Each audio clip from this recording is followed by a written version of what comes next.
Welcome to KT media. This is Krishna Teja and ఈరోజు అయితే శబ్దం అనే మూవీ గురించి చెప్పాలంటే ఇంకా డైరెక్టర్ గురించి నిజంగా పర్టికులర్గా మాట్లాడుకోవాల్సి వస్తుంది. దీంట్లో థమన్ మ్యూజిక్ గురించి అండ్ కెమెరా వర్క్ గురించి, ఆది పినిశెట్టి పర్ఫార్మెన్స్, అలాగే లక్ష్మీ మీనన్, సిమ్రాన్, లైలా, అభినయ, ఇలా మంచి మంచి యాక్టర్స్తో ఈ మూవీ అయితే మన ముందుకు 28th రావడం జరిగింది. ఈ మూవీ ఎలా ఉంది అంటే కనుక నిజంగా శబ్దం అనే ఇంపాక్ట్ మన జీవితంలో ఒక ఎవ్రీ ప్రాణికి, ఎందుకంటే హ్యూమన్ కావచ్చు, ఎనీ శబ్దం వల్లనే ఏ విధంగా ఇంపాక్ట్ ఉంటుంది, ఎందుకంటే అది మంచి కావచ్చు చెడు కావచ్చు.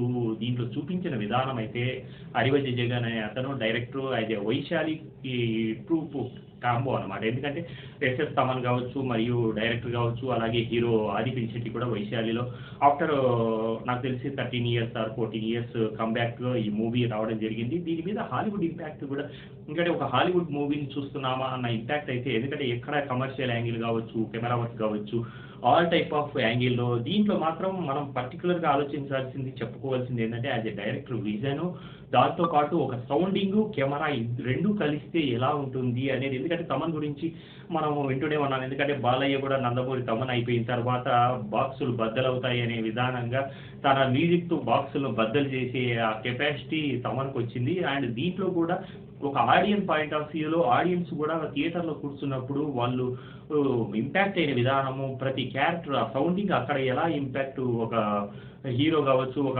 క్యారెక్టర్ ఎలా ఇంపాక్ట్ అవుతుందో అలాగే ఆడియన్స్ కూడా కనెక్ట్ అవుతూ ఇంపాక్ట్ అయిన విధానం ఆఫ్టర్ చాలా రోజుల తర్వాత ఒక బెస్ట్ హర్రర్ మూవీ చూసిన ఇంపాక్ట్ అయితే ఉంది. ఈ శబ్దం గురించి మనం చెప్పుకోవాలంటే కనుక మనము కొన్ని వింటూ ఉంటాం, మన గుండె తప్పుడు మనం వినపడుతుంది, టీ స్పూన్ కూడా ఎంతో పెద్ద సౌండ్ చేస్తుంది, చిన్న పక్కన కదిలినా ఒక ఇరిటేషన్ వస్తుంది అనేది ఏ విధంగా ఉంటుందో దాన్ని విజువల్గా సౌండింగ్తో చేసిన విధానము నిజంగా దీంట్లో ఆర్ఆర్కు మాత్రం best scoring of the award అనేది వస్తుంది నాకు తెలిసి దీనికి.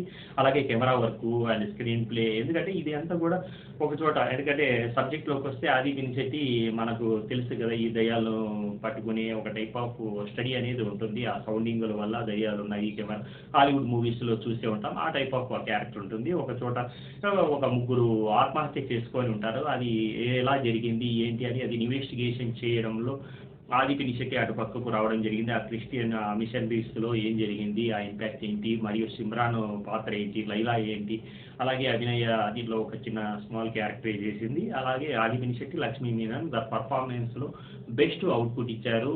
అండ్ టూ గుడ్ మూవీ, ఎందుకంటే ఒక ఇంటర్వెల్ బ్యాంగ్ వచ్చేది ఆడియన్కు చాలా సర్ప్రైజింగ్. దాని తర్వాత కూడా సెకండ్ హాఫ్ అంతా కూడా మంచి హర్రర్ని ఇష్టపడే వాళ్ళకి ఈ మూవీ, ఎందుకంటే వైశాలి కూడా మనం చూసాం హర్రర్ ఎలా ఉంటుంది ఏంటి, అదే ఇంపాక్ట్ అంతకంటే మించిన ఇంపాక్ట్ ఈ మూవీలో డైరెక్టర్ తీసుకొని రావడం జరిగింది.